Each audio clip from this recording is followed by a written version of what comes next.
రాష్ట్ర వ్యాప్తంగా సంచలనం సృష్టించిన ఫోన్ ట్యాపింగ్ కేసులో కీలక పరిణామం చోటు చేసుకుంది. ఈ కేసులో నేడు కేంద్ర మంత్రి బండి సంజయ్ సిట్ విచారణకు హాజరు కానున్నారు. ఫోన్ ట్యాపింగ్ కు సంబంధించి తన వద్ద ఉన్న ఆధారాలను బండి సంజయ్ అధికారులకు ఇవ్వడానికి సిద్ధమయ్యారు. దీనికోసం అన్ని రకాల ఆధారాలను సేకరించే పనిలో పడ్డారు. కాగా ఫోన్ ట్యాపింగ్ అంశాన్ని బీజేపీ జాతీయ అంశంగా పరిగణిస్తుండటంతో ఈ కేసు ఏ మలుపు తీసుకుంటుందో అని సర్వత్రా చర్చ సాగుతోంది.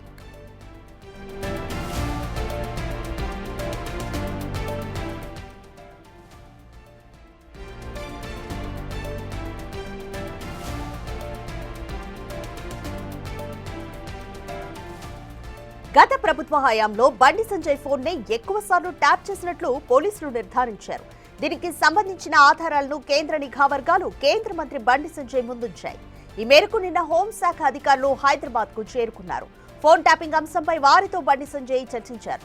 ఏపీ, తెలంగాణకు చెందిన పలువురు పోలీసు ఉన్నతాధికారులు కూడా ఈ భేటీకి హాజరైనట్లుగా తెలుస్తోంది. ఎస్ఐబి, సిట్, ఇంటెలిజెన్స్ అధికారులతో బండి సంజయ్ ప్రత్యేకంగా చర్చించారు.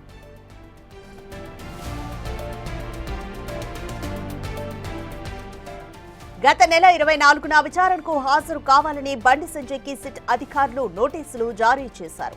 అయితే పార్లమెంటు సమావేశాల కారణంగా హాజరు కాలేనని తెలిపారు. కాగా మరోసారి ఈ నెల 8న హాజరు కావాలని అధికారులు సూచించడంతో నేడు ఆయన సిట్ ముందుకు రానున్నారు. మధ్యాహ్నం 12 గంటలకు సిట్ విచారణకు హాజరవుతారు. తన వద్ద ఉన్న అన్ని రకాల ఆధారాలను సిట్కు అందజేస్తారు.